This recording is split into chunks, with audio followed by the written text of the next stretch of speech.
you come to the end of your life, what do you want it to mean? What do you want people to say about you? How do you want your life to matter? And this song is about well done. You know, if you're a believer, you live a life of service and wanting to see God and hear him say well done, that you did good with what you had. See, I thought it was about barbecuing. No, it wasn't nothing about barbecue. No, but you know, I like to flip it up so it's a little traditional in the beginning, and then it gets a little hip hop and urban in the end, and then it gets kind of choiry. So I'm just kind of stretching my. Sound like a gumbo. It is. Or a stew. You got all kind of stuff going in there. Yeah, absolutely. That's what I like to do with music. That's what I like to do. Change it up a little bit. How different is it when you've been a duo for so long, yeah. and then you're doing your own thing? Man, that's a different.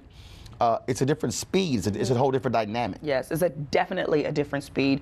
Taught me a lot about myself, made me depend on me and not blame Tina. Well, this happened because, you know, well, it's two different people. It's all me, and I'm running the show, and I got a great team helping me do it. But even with that, when I stand out on the stage, it requires a different kind of energy, a different kind of focus, and finding out who I am, and I'm loving it. I like Erica a lot these days, just because I own who I am, the good, the bad, the ugly. I never try to be more. Also, all the work on you.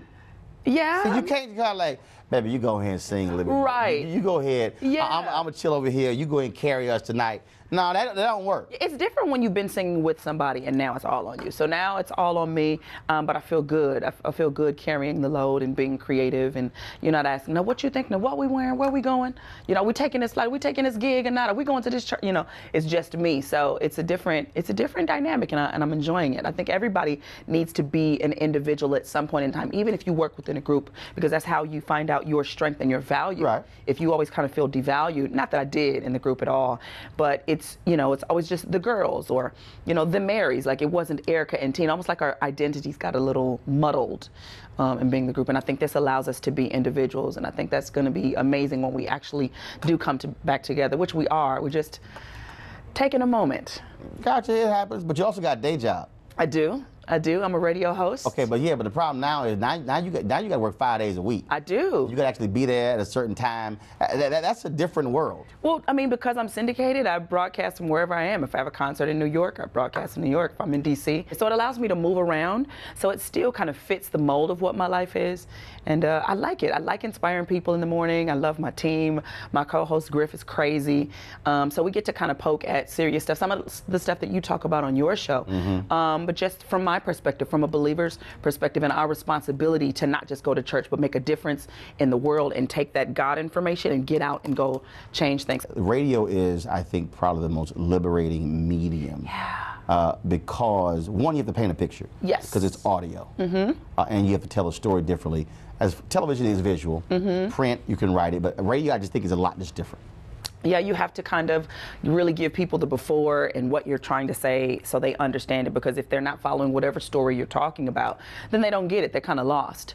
But I allow people to call in a lot, so, you know, they're very vocal. I love our listeners. And sometimes they're happy, sometimes they're not. They extra. Yes, yes. We have a few callers that I call my top 10 friends, and they call in all the time. They talk on everything, and, you know, I really... You be like, go to work! Right. Aren't you going to be late?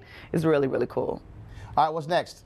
Let's see. My song, Well Done, I have a big performance, a big concert in Brooklyn on August the 7th with a bunch of my gospel friends to celebrate my 1-year anniversary of the radio show. Finishing up season 6 of Mary Mary. I'm still a first lady. I have 3 kids and a husband. So there's a lot going on. Oh, yeah, you got a full plate. Yeah. You got a full plate. My sister's also coming out with music. I know this is strange, but we're coming out with music actually on the same day. Her song is called Too Hard Not To, and my song is called Well Done. Y'all playing that? No, and our teams were so unhappy about it. They were not happy. Y'all ever heard talk to each other? We do, but our teams were orchestrating, and they were like, oh, this is your date. And I'm saying, hey, Tina, when's yours coming out? 28th. When's my 20th? Oh, shoot. Really? So we're trying to figure it out. So she's going to be on my show on Friday, and we're going to talk about her single. Hold. So y'all got singles come out the same day? Yeah. But they ain't coming out as Mary Mary. No. They're coming out as Erica and Tina. Hey, man, and wasn't nobody talking to each other?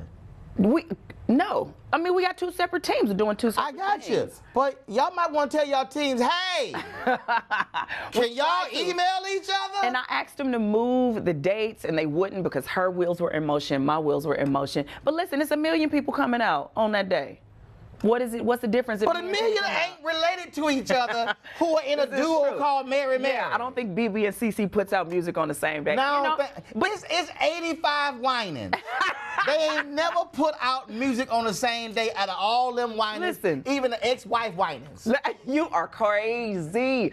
But listen, Roland, all the people in the world, somebody gonna enjoy Tina's song, somebody will enjoy my song. Or maybe they'll buy both. But we're trying to maximize the revenue. We are. And the attention. You know what? But Tell y'all, team. I think it speaks volumes to us really being on the same page and not being in competition and not being afraid of people picking. Because they're going to pick. Everybody going to have their favorite Mary. That's fine. We don't have a problem with that. But y'all, now y'all going to be stuck. Now y'all, you know how many copies I sold last week. Nah, we're not doing that. You're going to step your game up. We're not Come on now. that. You know, come on. Y'all need to get y'all teams together and say, look, y'all need to have a mediation for your teams. We try to coordinate the teams. It's just very, very challenging. Yeah. Because her and Teddy are doing things. They have this web series, 10 Minutes with Teddy and Tina, so they're doing that. And then I have the radio show, and we try to coordinate. We really do. Like we went to Nairobi, and we went to I hate your face right now. And we went to London, and trying to coordinate those schedules was just, it's crazy. Yeah, there are things called email. There are things called text messaging. There's a thing called GroupMe. There are numerous communication devices and apps that allow you to be able to communicate with one another to be on the same on one accord. But our business worlds are two different things. They really are. I got you. And I don't. The same day. Hey man. Now y'all gonna be trying to schedule interviews. Hey, we got Mary booked. No. Actually, we got Erica booked. But hold up, Tina just called. No, but hold up, I got Tina, but where Erica? I thought she got a song coming out. But she is a whole different, her whole forgiveness movement is something different than what I'm talking about. Yeah, y'all trying to forgive y'all teams because they ain't talk to each other. You are crazy. Well, good luck. We're well done. Back with our panel, Liz Copeland, Greg Carr, Tiffany Cross. Real quick, Dr. Carr, you were talking, Erica Campbell, such a huge star right now. Who's one of the gospel stars from your childhood? If it ain't James Cleveland, brother, or Albertina Walker, if it ain't Sister Rosetta Tharpe, brother. I mean, I kind of stopped with Andre Crouch and Sandra Crouch. I mean, everything since then, I kind of tolerate, but the golden age of gospel is well past us, brother, as far as I'm concerned. No shade. I love what they're doing, but yeah, I grew up in the church, brother. They're my people. Liz, you like the hit Shackles on My Feet? Yeah, that was a great song. I remember listening to it and it was like, yes, it's a club banger. I'm like, wait, this is gospel? What are we talking about right now? I'm like, get some shackles off my feet. Tiffany, you also saw the worlds of gospel and secular kind of blending a little bit. But I would say coming up, I was more of a Shirley Caesar person. We didn't have like these mega churches. Like we knew everybody in the church. It was a church house. It wasn't like, you know, the ministry of 8,000 people on this or that. So it's interesting though, because I know that you have strong opinions about it, Dr. Carr, but it's interesting the evolution of the church and the gospel music, because you do have to take the message to the people. And how do you do that when people have, you know, consistently trended towards more mainstream music? Well, Shirley said they can't beat Hold My Mule. When they went and they beat Hold My Mule. You can't beat it, but in African tradition, we sure did make a modern version of it with beans, greens, tomatoes, potatoes. Lord have mercy. Weekdays on TV1. I will never lie to you. Oh my God. Roland Martin. He doesn't want to talk to us. He wants to ignore us. Uncensored. Hell no. That ain't gonna cut it, boo. Unapologetic. No, that is fundamentally false. You are wrong. Unfiltered. He wants an America where we all look alike. He ain't talking about black people. Unrelenting. You better go work out, because you got a fight on your hands. NewsOne Now with Roland Martin. Weekdays at 7 a.m. on TV1.